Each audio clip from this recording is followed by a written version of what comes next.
Vamos a abrir la palabra de Dios nuevamente y vamos a hacerlo ahora en el libro, la primera carta que escribiera Pablo a Timoteo, a este joven pastor Timoteo, en su capítulo 3. En su capítulo 3, y vamos a leer los versículos 14 al 16. Primera carta a Timoteo, capítulo 3, versículos 14 al 16. Y dice así la palabra de Dios: esto te escribo, aunque tengo la esperanza de ir pronto a verte, para que si tardo, sepas cómo debes conducirte en la casa de Dios, que es la iglesia de Dios, del Dios viviente, columna y baluarte de la verdad. E indiscutiblemente grande es el misterio de la piedad. Dios fue manifestado en carne, justificado en el Espíritu, visto de los ángeles, predicado a los gentiles, creído en el mundo, recibido arriba en gloria. Bien, vamos a dejarle ahora el lugar a nuestro pastor, que tiene el mensaje para el pueblo en esta mañana. Bienaventurados el proceder de la iglesia. Es el tema de esta mañana, el proceder de la iglesia.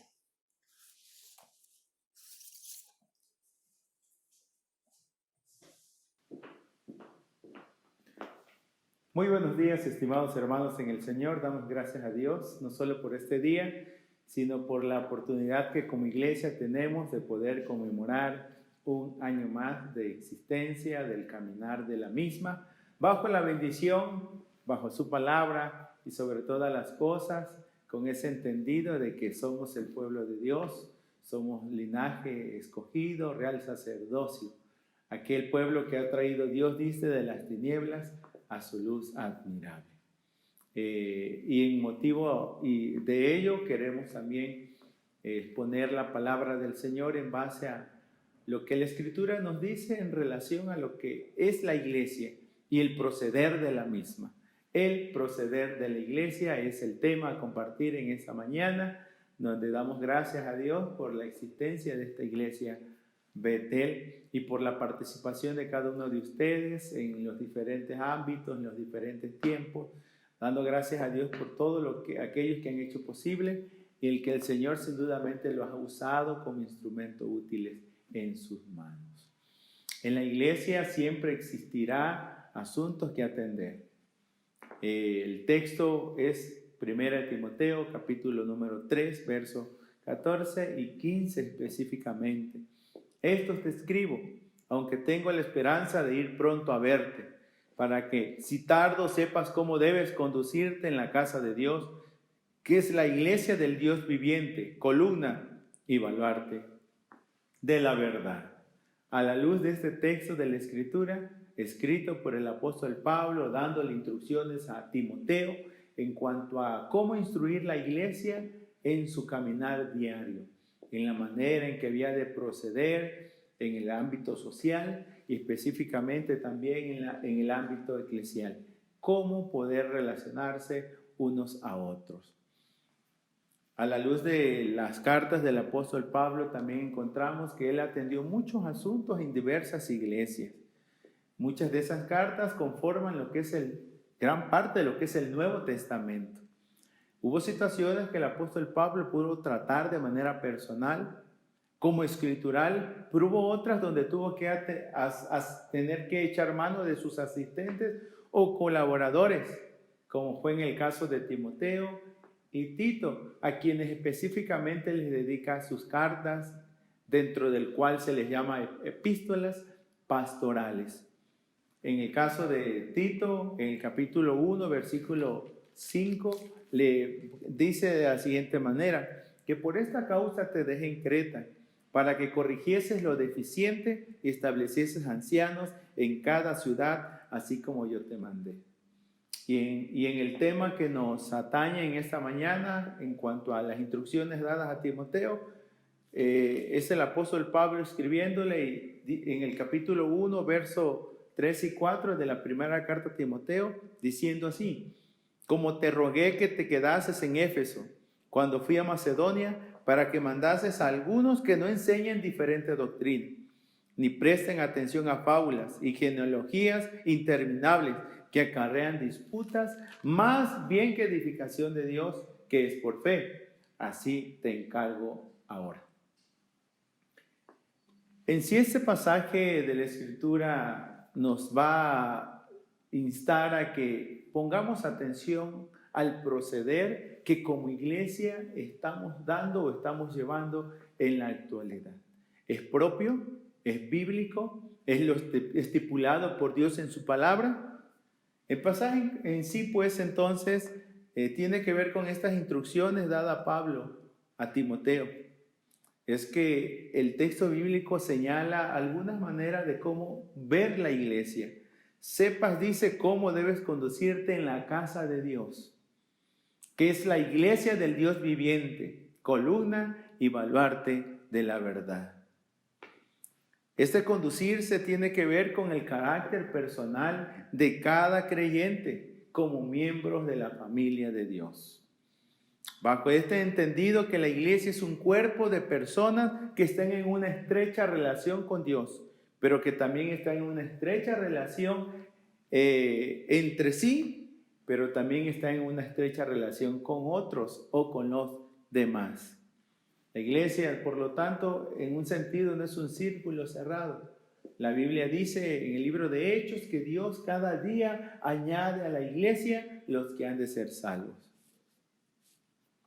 En el hablar de en la casa de Dios, como así lo expresa el texto en 1 Timoteo 3:15, si tardo sepas cómo debes conducirte en la casa de Dios.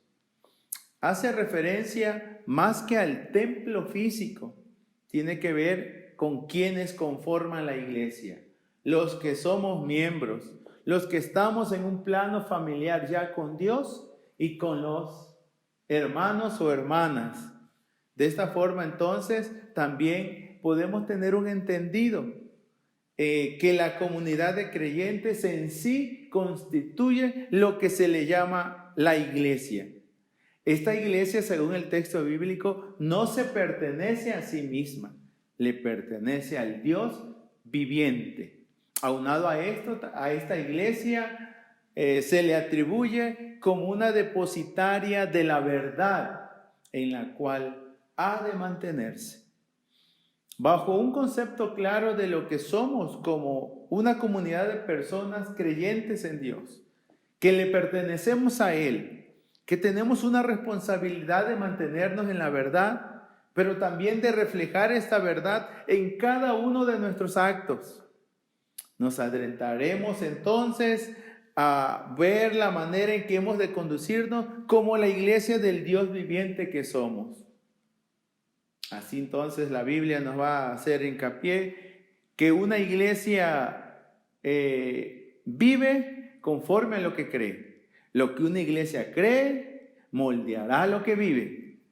Partamos entonces de lo escrito de Pablo a Timoteo. En cuanto a este proceder de la iglesia, tomando como punto de consideración de partida esta expresión bíblica en el verso 14. Esto te escribo, aunque tengo la esperanza de ir pronto a verte. Partiendo de esa frase bíblica, esto te escribo. Tenemos entonces que hacer un examen, un estudio de lo que con antelación a este verso 14 de este capítulo 3 ya ha dicho el apóstol Pablo, dando estas instrucciones a Timoteo. Y partiendo entonces del capítulo número 1, hemos de tomar en cuenta que la iglesia, cómo ha de conducirse, cómo ha de ser su proceder. Bueno, las directrices las encontramos aquí, en esta misma carta. La iglesia, por lo tanto, ha de guardarse de todo aquello que no le edifica. La iglesia debe vivir bajo expectativa, debe tener discernimiento, tiene que saber distinguir entre su mano derecha y su mano izquierda para poder señalar aquello que no es correcto, aquello que es falso y que no va a traer edificación a la vida del creyente o quienes la conformamos. Es en este capítulo 1, verso 3 que ya hemos estudiado.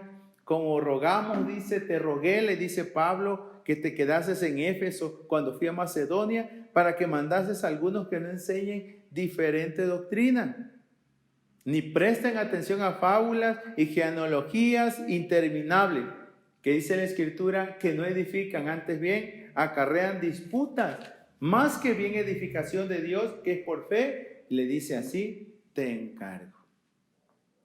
La iglesia, por lo tanto, todo aquello que crea antes que unidad, crea división, la iglesia ha de guardarse de todo ello, ha de evitarlo.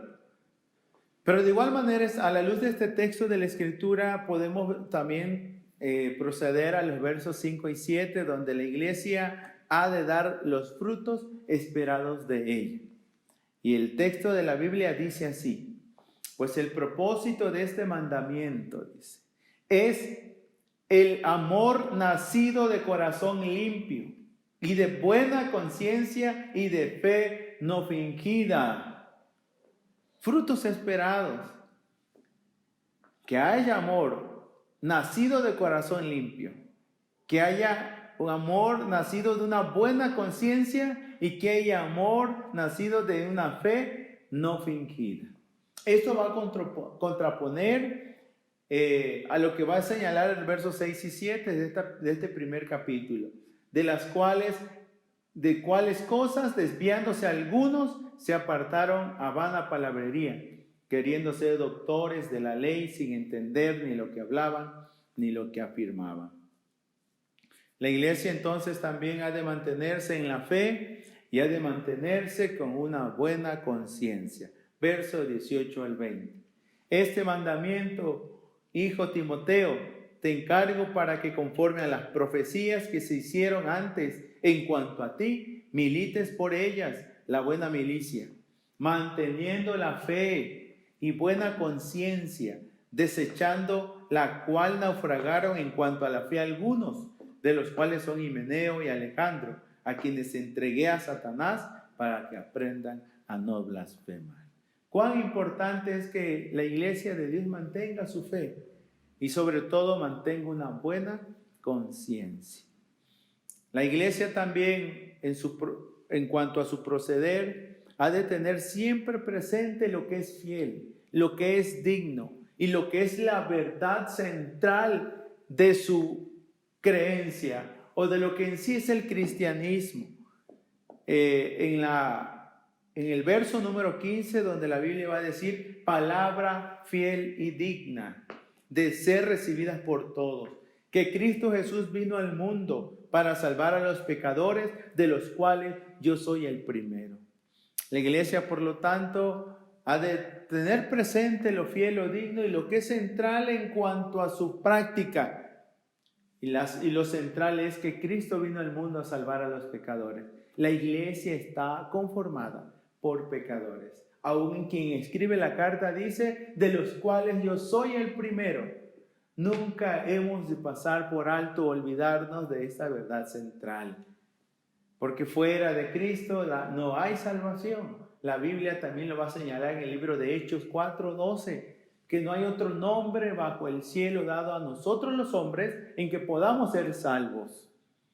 Y es en esta misma carta, en el capítulo 2, versículo número 5, donde Pablo le va a decir enfáticamente a Timoteo, porque hay un solo Dios y un solo mediador entre Dios y los hombres, Jesucristo, hombre.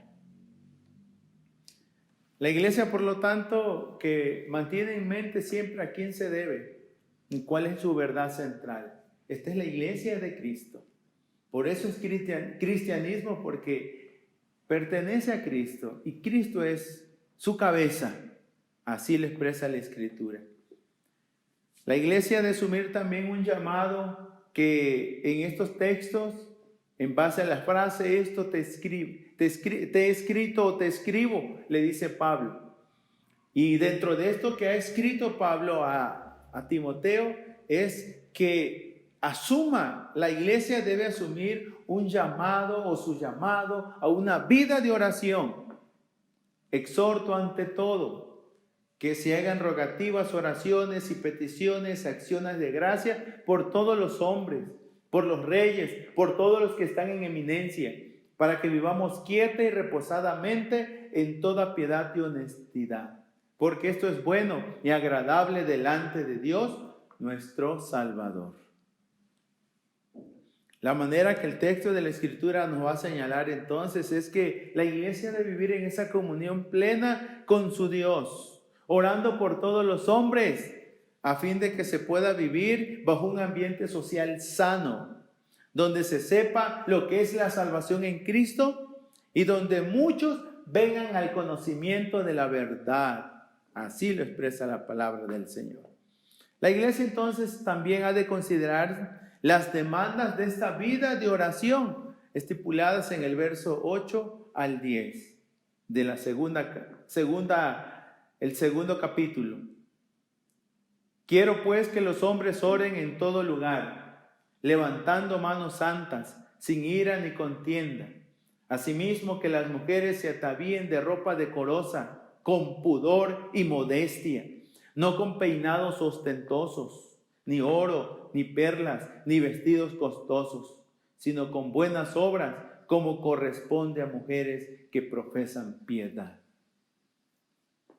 Tal intercesión o vida de oración ha de estar respaldada por una vida santa y una vida decorosa, tanto en hombres como en mujeres. No se trata de ser religiosos, se trata de ser piadosos. No se trata simplemente de asumir una religión socialmente, sino se trata prácticamente de poder corresponder a ese gran amor que Dios ha tenido a cada uno de nosotros en la persona de nuestro Señor Jesucristo. La iglesia entonces, al llevar esta vida de oración, podrá interceder, y la Escritura señala que a través de la oración se lograrán muchas cosas. Algo más que la iglesia ha de tener en mente para poder dar atención a la manera en cómo Dios quiere que se conduzca, es que la iglesia ha de elegir con sabiduría a sus líderes. El posicionamiento en lugares de liderazgo tiene sus cualificaciones. Es en el capítulo número 3, donde el apóstol Pablo va a dar instrucciones o indicaciones de quiénes pueden ser líderes. De antemano, el término del ser líderes, el texto de la Biblia va a señalar que si alguno anhela obispado, buena obra desea. Es así donde tanto el oficio de anciano como el oficio de diácono van a requerir de ciertas cualificaciones, a la vez también de todas aquellas mujeres que quieran o estén ejerciendo un servicio, alguno dentro de la iglesia. En cuanto a los ancianos, es el capítulo 3, verso 1 al 7, donde se nos da lo que un anciano debe de tomar en cuenta, o la iglesia debe tomar en cuenta. Debe ser irreprensible, marido de una sola mujer, sobrio, prudente, decoroso, hospedador, apto para enseñar, no dado al vino, no pendenciero, no codicioso de ganancias deshonestas, sino amable, apacible, no avaro, que gobierne bien su casa, que tenga a sus hijos en sujeción con toda honestidad, pues el que no sabe gobernar su propia casa, ¿cómo cuidará de la iglesia de Dios? No un neófito, no sea que envaneciéndose caiga en la condenación del diablo. También es necesario que tengan buen testimonio de los de afuera, para que no caiga en descrédito y en lazo del diablo. En relación a los diáconos, el texto lo va a señalar del verso 8 al 10 y del 12 al 13.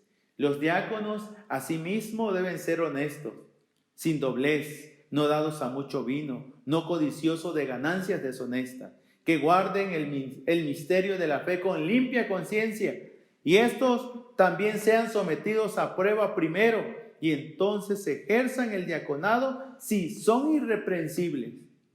Los diáconos sean maridos de una sola mujer, que gobiernen bien sus hijos y sus casas, porque los que ejerzan bien el diaconado ganan para sí un grado honroso y mucha confianza en la fe que es en Cristo Jesús.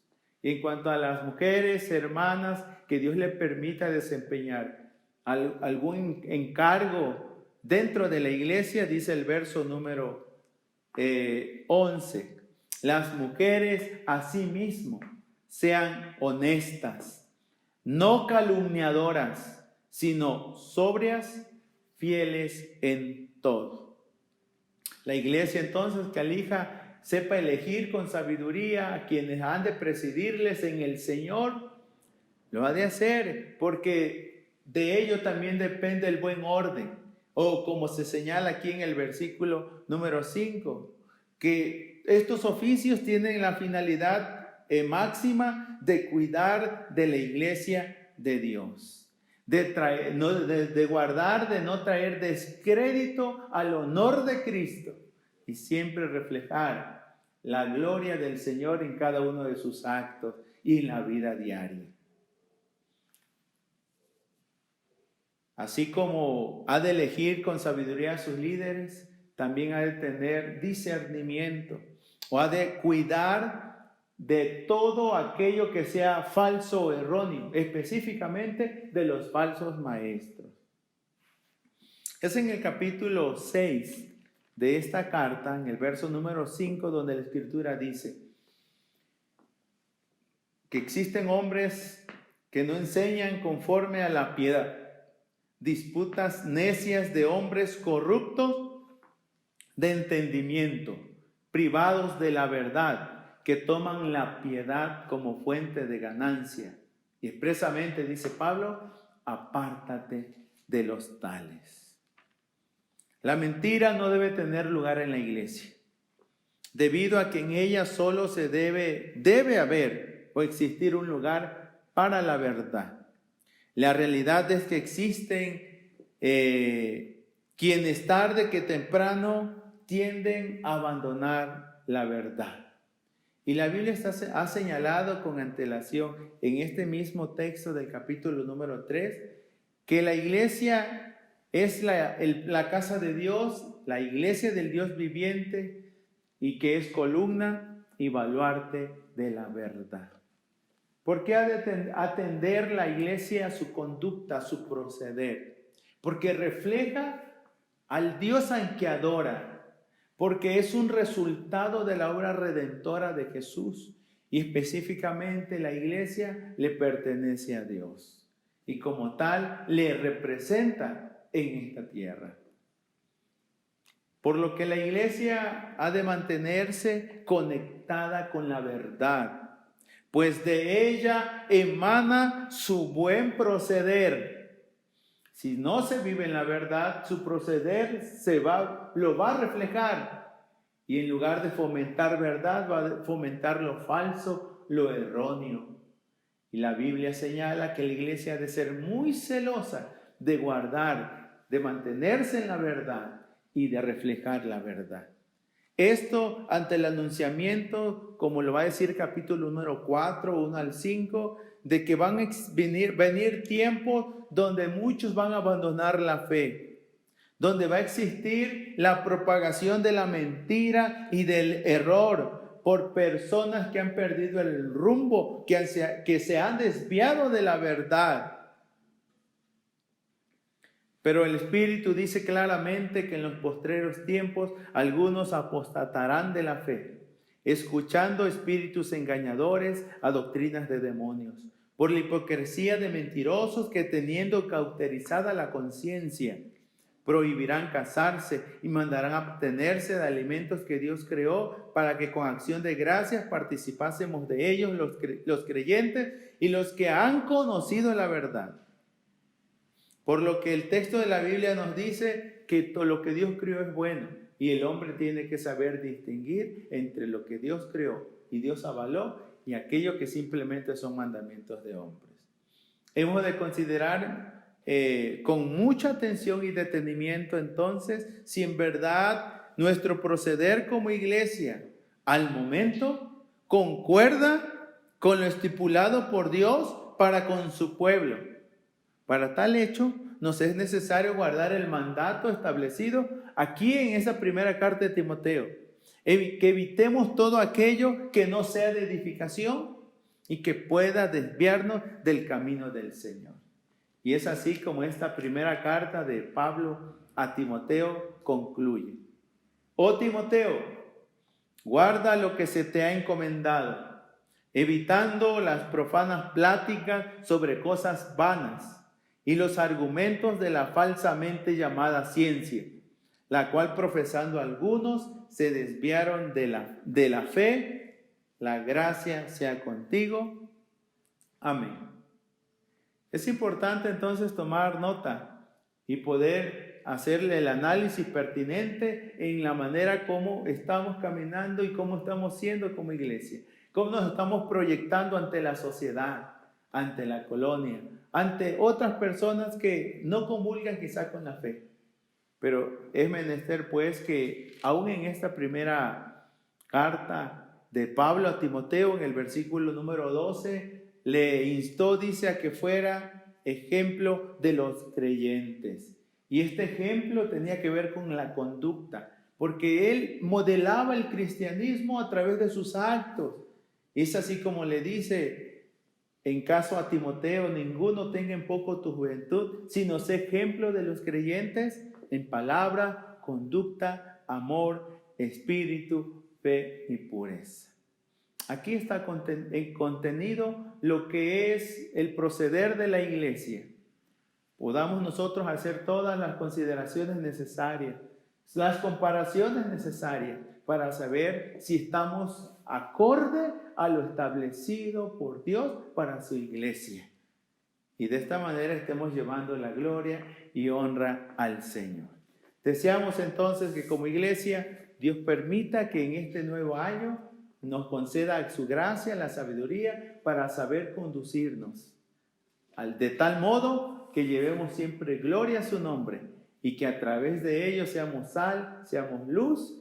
Y como diría Mateo 5:16, los hombres vean vuestras buenas obras y glorifiquen a vuestro Padre que está en los cielos. Agradecemos a Dios por todo lo concedido durante estos 40 años de ser iglesia, y en lo venidero confiamos que su gracia siga siendo con cada uno de nosotros. Amén.